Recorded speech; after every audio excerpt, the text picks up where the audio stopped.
Et l'invité donc de ce stade 2, c'est le numéro 1 mondial, Rafael Nadal, que l'on va retrouver à Monaco, aux côtés de Nelson Montfort. Rafael Nadal qui est là-bas pour remporter un 5e titre consécutif sur la terre battue monégasque et qui pour l'instant donc va peut-être se poser la question tout simplement de savoir bien comment ça se passe d'être dans la peau de numéro 1 mondial, Rafael, puisque maintenant vous êtes le numéro 1 mondial. Alors ça se passe comment pour vous? Bien, la verdad que muy feliz por todo lo que... Eh bien, je dois dire, je suis très heureux de tout ce qui m'est arrivé jusqu'à aujourd'hui. Vous savez, je vis les choses très bien, calmement. J'essaye de profiter de tous ces moments. Vous savez, c'est difficile de répéter ces moments. C'est difficile que ça puisse durer très longtemps. Je suis tout à fait conscient du fait que c'est quelque chose pour lequel on ne sait pas quand ça commence, on ne sait pas quand ça se termine. Donc, je suis très heureux de profiter de tout ce qui m'est arrivé.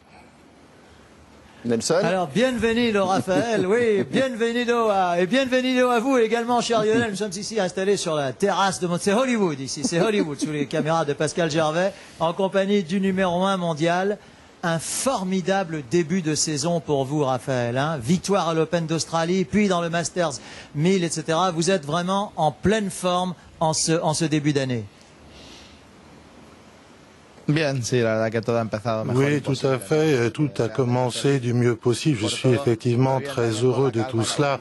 Mais je pense là avec le calme et l'humilité. Vous savez, chaque semaine, il faut jouer match après match, tournoi après tournoi. Toutes les matchs sont difficiles. Il faut rester calme. Je sais qu'à Monte-Carlo, ça va pas être facile. Alors ça sera peut-être pas si facile que ça, mais c'est la terre battue donc qui commence pour vous avec Monte-Carlo. Vous êtes le nouveau roi de la terre battue.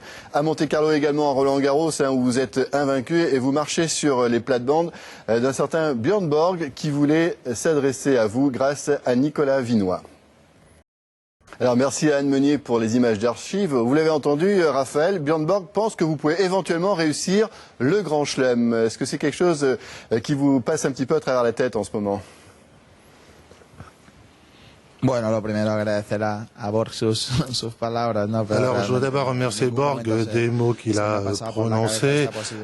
Vous savez, je n'ai pas du tout pensé à cette possibilité. Je suis conscient de la difficulté de tout. Là, on commence la saison sur terre avec Monte-Carlo, Barcelone, Rome, Madrid et après ce sera Roland-Garros. Donc, je ne pense pas du tout à cela car pour moi, c'est pratiquement impossible. Je suis tout à fait conscient du fait que c'est très très difficile. Alors nous sommes ici, Raphaël, à Monte-Carlo, un tournoi que vous affectionnez énormément. Tous les meilleurs joueurs du monde sont ici. Quels pour vous vont être vos adversaires les plus sérieux ici et ensuite tout au long de la saison? Est-ce que ce sont toujours les mêmes noms qui reviennent ou est-ce qu'il y a peut-être quelques outsiders? Je pense notamment à votre compatriote Verdasco que vous pouvez peut-être légitimement craindre. Bien, está claro que los rivales... Écoutez, vous savez... les rivaux, il y en a beaucoup. J'espère que ce sera encore Federer, Murray d'ici la fin de l'année. J'espère que je serai toujours numéro 1. Mais vous savez, il y a beaucoup de joueurs sur terre. Il y a d'excellents Espagnols, Verdasco, Ferrer, beaucoup d'Argentins également, des Français également. Donc je pense qu'il y a beaucoup de joueurs qui vont devenir mes rivaux. Et je sais parfaitement que il ne s'agit pas uniquement de 4 joueurs.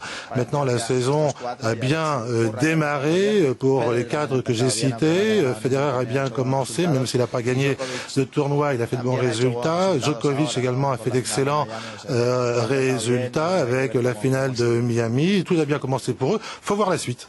Alors la suite, ça passera peut-être...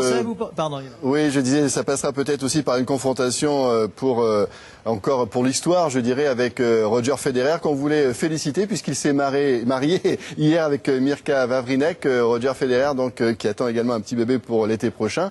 C'est votre meilleur ennemi, si j'ose dire, et vous avez toujours cette excitation particulière à l'idée de jouer contre lui. Alors, c'est vrai que quand on joue contre Roger, c'est toujours une sensation particulière. On a joué tellement de matchs importants pour les deux dans toute notre carrière. Quand on joue l'un contre l'autre, eh bien, c'est un climat tout à fait particulier. Et je crois que ce sont des matchs qui sont toujours difficiles et je crois que dans l'avenir, on s'en rappellera avec plaisir. Est-ce que vous pensez que des images comme celles où on vous voit pratiquement être gêné d'avoir battu Federer en Australie, où il se met à pleurer, etc., il y a beaucoup d'amitié dans ces images. Est-ce qu'une véritable amitié, en tout cas un grand respect entre vous deux, est possible quand on a les deux les mêmes ambitions sportives?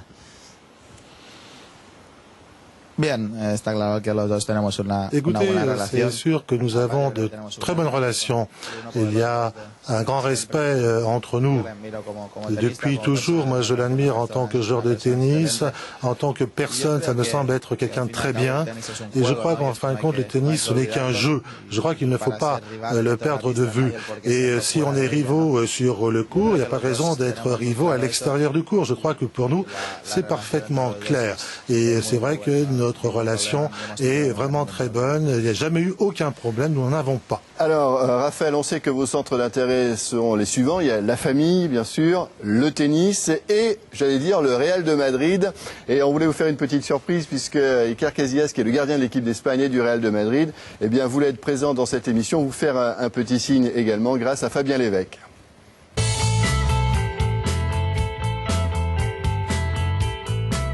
Cuando él también es muy madridista, él siempre está pendiente del Real Madrid, también de la selección española. Y bueno, siempre hay alguna vez que coincidimos, que hablamos un poco de cómo va el Real Madrid, cómo está la selección. También le mando algún mensaje o he hablado también con él cuando gana algún título. Sí, siempre estamos más o menos en contacto. Le gusta mucho el fútbol y la verdad es que siempre que puede juega al fútbol con la gente. Juega muy bien. Él la verdad es que tiene un talento para todos los deportes. Y he visto que Rafa te ha marcado un gol. Sí, y unos cuantos. También es verdad que también le juego yo al tenis y también le he ganado yo alguna vez.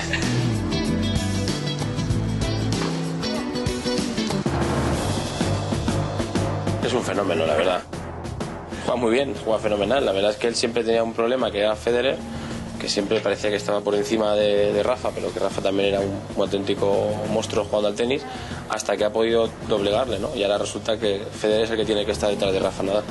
Será difícil quedarme con una, pero sobre todo yo creo que es la superación que tiene, ¿no? Nunca da un partido por perdido, siempre quiere ganar, que siempre quiere ser el número uno.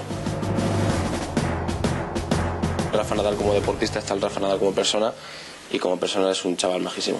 ¿Qué mensaje tengo? Pues nada, que saludarte, que eres un fenómeno, que espero que siga dando muchas alegrías al deporte español, que te lo mereces lo que te está pasando y que nada, que ahora cuando vengas por España a ver si te invitas a cenar un día, que también veo que te cuesta. Ouais, j'imagine, Raphaël, que ce sont des paroles qui font vraiment chaud au cœur.